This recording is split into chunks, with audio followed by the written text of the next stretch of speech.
School study point में आप सभी का मैं रविंद्र वर्मा हार्दिक अभिनंदन व स्वागत करता हूं। आज हम करेंगे संधि।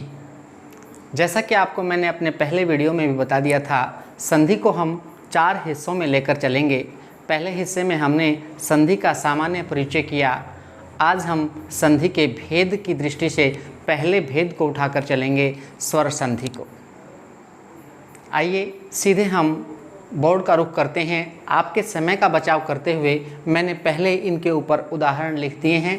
मैं आपको एक एक नियम के माध्यम से स्वर संधि को बिल्कुल आसान करके समझाने का प्रयास करूंगा। पहले तो समझें कि स्वर संधि होती क्या है। जब स्वर का स्वर से मेल होता है तो स्वर संधि बनती है, यानी कि दोनों तरफ किसका स्वरूप हमें देखने को मिलेगा? स्वर का स्वरूप हमें देखने को मिलेगा। स्वर संधि के 5 भेद होते हैं। पहला दीर्घ स्वर संधि, दूसरा गुण स्वर संधि, तीसरा वृद्धि स्वर संधि, चौथा यण स्वर संधि और अंतिम होता है अयादि स्वर संधि। आइए सबसे पहले पहला भेद करते हैं, दीर्घ स्वर संधि। दीर्घ का मतलब होता है बड़ा। दीर्घ का मतलब क्या है? बड़ा। जब वर्ण मिलेंगे तो उसमें हमें परिणाम भी किस रूप में मिलेगा? दीर्घ के रूप में मिलेगा। कैसे? जब ए वर्ग में ए वर्ग मिलता है, ए वर्ग का मतलब ए और आ, यानी कि ए और आ में ए और आ मिलेंगे तो दोनों का परिणाम क्या निकलेगा? आ के रूप में निकलेगा। जैसे मत जमा अनुसार, देखिए मत में ए और अनुसार में ए जमा ए, परिणाम क्या निकला? मतानुसार आ बना। अब दूसरा स्वरूप देखें, भोजन जमा आलय। भोजन में ए, आलय में आ, ए जमा आ। पहले में क्या था? ए जमा ए। इसमें क्या है? ए जमा आ, परिणाम क्या निकला? भोजनालय आ के रूप में। तीसरा है यथा जमा अर्थ। इसमें क्या है? आ जमा ए, क्या बना? आ, यथार्थ। और चौथा है हमारा, देखिए महा जमा आत्मा। दोनों में आ, महा में भी आ और आत्मा में भी आ, और परिणाम किस में निकला? आ के रूप में महात्मा। ये हुआ हमारा किसमें? ए वर्ग के साथ ए वर्ग का मेल होने से आ बनने का। दूसरा हमारा इसी में ई वर्ग के साथ ई वर्ग का मेल होगा तो बड़ी ई बनेगी, ई। जैसे अति जमा ईव, यहाँ हमारे पास ई है और यहाँ भी ई है, परिणाम निकला ई में। हम इसको आम सामान्य की भाषा में कहें तो छोटी ई और बड़ी ई कह सकते हैं, ताकि आपको उसको समझने में आसानी रहे। छोटी ई यहाँ है, यहाँ भी छोटी ई है, दोनों मिली तो बड़ी ई हो गई। अति जमा ईव, अतीव। गिरी जमा ईश, पहले छोटी ई है फिर बड़ी ई है, दोनों मिली तो बन गई गिरीश, बड़ी ई। यहाँ देखिए नारी जमा इच्छा, पहले बड़ी ई है फिर छोटी ई है, दोनों को मिलाया तो क्या बन गई? बड़ी, नारीच्छा। चौथे में देखिए नदी जमा ईश, दोनों में बड़ी ई हैं, ये बड़ी ई और ये भी बड़ी ई, परिणाम किस में निकला? बड़ी ई के रूप में निकला, नदीश। तीसरा इसका नियम है दीर्घ स्वर संधि का, तीसरा व अंतिम नियम क्या है? ऊ वर्ग के साथ ऊ वर्ग को मिलाएंगे तो बड़ा ऊ हो जाएगा, यानी कि छोटा ऊ हो चाहे बड़ा ऊ, दोनों मिलकर परिणाम किस में देंगे? बड़े ऊ के रूप में देंगे। जैसे भानु जमा उदय, भानु में छोटा ऊ और उदय में छोटा ऊ, छोटा ऊ जो और छोटा ऊ दोनों मिले तो क्या हुए? भानुदय, बड़ा ऊ हो गया। लघु जमा उर्मी में भी आप देखेंगे यहाँ छोटा है यहाँ बड़ा है, दोनों का मेल हुआ तो बड़ा बन गया, लघोर्मी। वधु जमा उत्सव, इसमें पहले बड़ा है फिर छोटा है, दोनों का मेल हुआ क्या बन गया? बड़ा ऊ बन गया, वधुत्सव।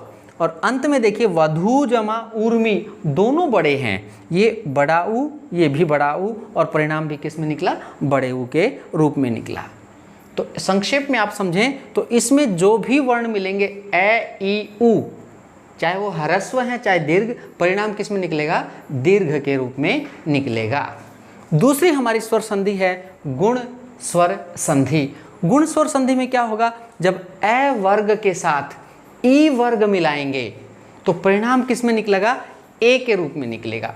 ए वर्ग का मतलब हुआ ए और आ, और ई वर्ग का मतलब हुआ ई और ई, यानी छोटी ई और बड़ी ई। जैसे नर जमा इंद्र, नर में देखिए ए है और इंद्र में ई, ए जमा ई, परिणाम क्या निकला? ए, नरेंद्र। दूसरा देखिए यथा जमा इष्ट, ए की बजाय यहाँ गण जमा ईश। दूसरा क्या है गण जमा ईश, गण में क्या है ए और ईश में ई बड़ी है, यहाँ ए और बड़ी ई फिर भी क्या बना ए गणेश। तीसरा देखिए यथा जमा इष्ट, इसमें आ है और इसमें ई, आ और ई मिले तो ए यथेष्ट। रमा जमा ईश, दोनों दीर्घ हैं, इसमें आ दीर्घ है और इसमें ई दीर्घ है, आ और ई दोनों मिले तो भी ए बना, इसको क्या कहेंगे रमेश। ये हमारा पहला नियम है गुण स्वर संधि का। दूसरा नियम क्या है, ए वर्ग के साथ अगर हम उ वर्ग मिलाएंगे, ए वर्ग का मेल किससे हो उ वर्ग से, तो ओ बनेगा, ए आ और उ। वीर जमा उचित, इसमें ए है, उचित में छोटा उ है, ये ए जमा उ ओ बन गया वीरोचित। अगला देखिए जल जमा ऊर्मी, यहाँ जल में ए है और ऊर्मी में उ है बड़ा है, यहाँ ए और बड़ा उ दोनों मिले तो भी ओ बना जलोर्मी। तीसरा देखिए महाजमा उत्सव, इसमें आ है इसमें उ है, आ और उ मिले तो भी ओ बना महोत्सव। चौथा देखेंगे गंगा जमा उर्मी, ये भी बड़ा और ये भी बड़ा, ये आ है और ये बड़ा उ है, आ और उ दोनों मिले तो ओ बन गया गंगोर्मी। और इसी गुण स्वर संधि का अंतिम नियम है, ए वर्ग के साथ अगर री वर्ग आएगा तो रे बनेगा। ए वर्ग के साथ अगर हम री वर्ग की अगर हम बात करें तो होता ही केवल री है, क्योंकि संस्कृत में छोटी और बड़ी री होती हैं, हिंदी में केवल एक ही री होती है। तो यहाँ हम यूँ कह सकते हैं ए वर्ग के साथ री मिलने से अर बन जाएगा। कैसे, देव जमा ऋषि, ये देव में ए है यहाँ री है, ए और री बने तो अर बन गया देवर्षि। ध्यान करना, इसमें बहुत सारे बच्चे गलत इसका उच्चारण करते हैं, देव ऋषि बोलते हैं, ऐसा नहीं अपने को बोलना है, ये देवर्षि होता है। महाजमा ऋषि, यहाँ आ और यहाँ री, ए वर्ग का पहले ए आया फिर आ आया, महाजमा ऋषि, आ जमा री बराबर अर, महर्षि। महर्षि नहीं बनेगा, यहाँ पर महर्षि बनेगा। महर्षि का उच्चारण हमारा ध्यान हमें करना है, इसमें रे की आवाज़ आनी चाहिए, री की आवाज़ नहीं आनी चाहिए। ये हमारी थी गुण स्वर संधि। तीसरी देखिए हमारी वृद्धि स्वर संधि। वृद्धि का मतलब है बढ़ोतरी। बढ़ोतरी किस रूप में, जब ए वर्ग के साथ ए वर्ग मिलेगा, ध्यान करना, उसमें क्या होगा बड़ा बनेगा। कैसे, ए का क्या बन जाएगा आई बन जाएगा। ए वर्ग के साथ ए वर्ग को मिलाया, ए आ में ए आई कोई भी मिलाया तो आई बनेगी।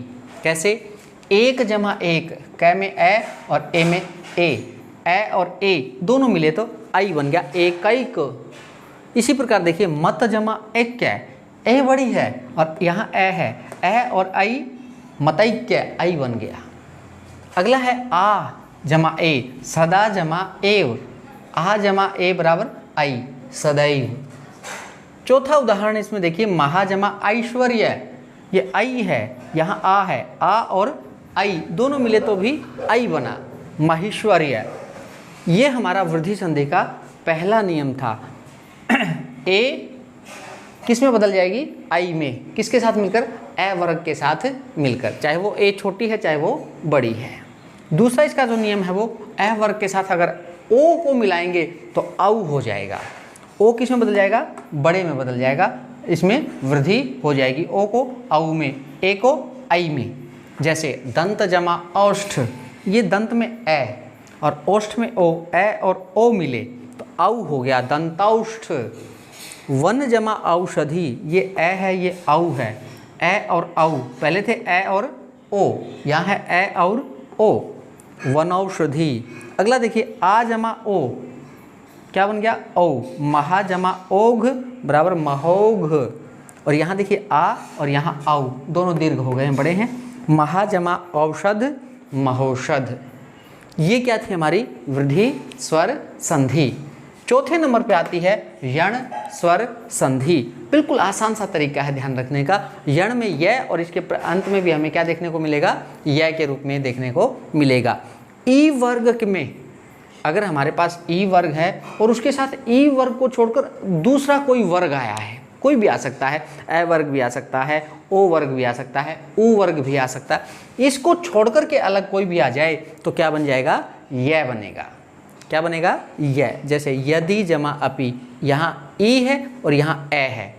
ई से अलावा है, ये अतिरिक्त है, सजातीय नहीं है, विजातीय है, दूसरे वर्ग का है, इसलिए हम इसको क्या बनाएंगे, यह बनाएंगे। यदि जमा अपि यद्यपि। यहाँ देखिए इति जमा आदि, यहाँ ई और यहाँ आ, पहले था ई और ए, यहाँ ई और आ तो भी क्या बन गया, इत्यादि। यहाँ देखिए सखी जमा आगमन, यहाँ बड़ी ई, पहले छोटी थी दोनों, यहाँ हमने बड़ी ई ले ली और आ लिया, सखी जमा आगमन सख्यागमन। प्रति जमा उत्तर, प्रति जमा उत्तर, यहाँ देखिए अभी तक तो ए वर्ग चल रहा था, अब हमने इसके साथ क्या जोड़ा, ऊ वर्ग जोड़ा, ई के साथ ऊ तो भी क्या बना, यह। प्रति जमा उत्तर प्रत्युत्तर, और प्रति जमा एक, उससे पहले एक उदाहरण हमारा रह गया, नी जमा उन, ये छोटी और ये बड़ा ऊ, पहले छोटा ऊ था यहाँ बड़ा ऊ, क्या बना, न्यून। किस में बदला, ये यह में। ध्यान करना, यहाँ जैसी मात्रा है वैसी मात्रा उसके साथ लगाएंगे। यहाँ देखिए छोटा ऊ था उत्तर में, तो यह में कौन सी मात्रा लगी, छोटे ऊ की मात्रा लगी। नी जमा ऊन, ऊन में बड़ा ऊ है, तो यहाँ मात्रा भी कौन सी हो जाएगी, बड़े ऊ की हो जाएगी। हमें इस चीज़ का भी ध्यान रखना है। अब देखिए यहाँ ई के साथ हमने ए वर्ग को जोड़ा, प्रति जमा एक, क्या बन गया, प्रत्येक। एक ही मात्रा है तो एक ही मात्रा ही यह पे लगी। ध्यान करने वाली बात है ये, यहाँ ऊ की मात्रा थी छोटे ऊ की लगी, यहाँ बड़े ऊ की मात्रा थी तो यहाँ बड़े ऊ की मात्रा लगी। यहाँ ए है तो यहाँ किसकी मात्रा लगेगी, ए की मात्रा। किसके ऊपर, जो हमारा यह बना है उसके ऊपर। जो इसका अगला नियम है वो क्या है, बिल्कुल आसान नियम है। ऊ वर्ग के साथ अगर हम भिन्न वर्ग जोड़ते हैं, ऊ वर्ग के साथ भिन्न वर्ग जोड़ते हैं तो वह बनेगा। पहले वाले में क्या था, ई वर्ग, यहाँ क्या है, ऊ वर्ग। ऊ वर्ग के साथ भिन्न वर्ग आए तो बनेगा वह। जैसे सु जमा अच्छ, यहाँ ऊ है, यहाँ ए आ गया। अगर ऊ के साथ ऊ आता तो कोई दिक्कत ही नहीं थी, वो तो हमारा किस में आ जाता, हमारे पास यहाँ पहले से है ऊ वर्ग, किस में, दीर्घ स्वर संधि में। मगर यहाँ हमने क्या देखा, ऊ वर्ग के साथ भिन्न वर्ग आया तो वह बना। सु जमा अच्छ, ऊ जमा ए, स्वच्छ। सु जमा आगत, स्वागत, ये ऊ और ये आ।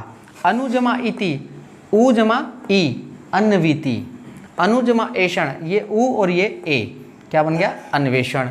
ये वधु जमा आगमन, वध्वागमन, ये बड़े ऊ का था और ये आ का मेल हुआ, तो ये ऊ के साथ थे। और अंतिम इसका नियम है यण स्वर संधि का, री वर्ग के साथ अगर भिन्न वर्ण आता है, भिन्न वर्ग उसके साथ जोड़ा जाता है तो रै बनेगा। क्या बनेगा उसका, रै बनेगा। क्योंकि री वर्ग में तो होता ही केवल री है, तो री के साथ भिन्न वर्ग कोई भी जोड़ेंगे तो रै में वो परिवर्तित हो जाएगा। जैसे मातृ जमा आज्ञा, मात्राज्ञा। पितृ जमा आज्ञा, पित्राज्ञा। ये हमारा क्या था, यण स्वर संधि का नियम। और अंतिम जो पांचवी स्वर संधि है अपनी, वो है अयादि स्वर संधि।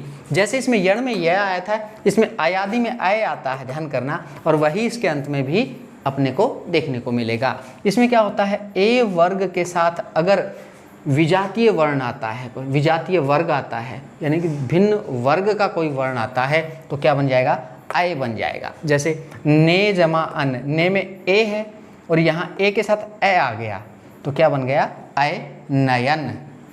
इसी प्रकार गई, ये आई है और ये अक, ये आई के साथ ए आया तो गायक।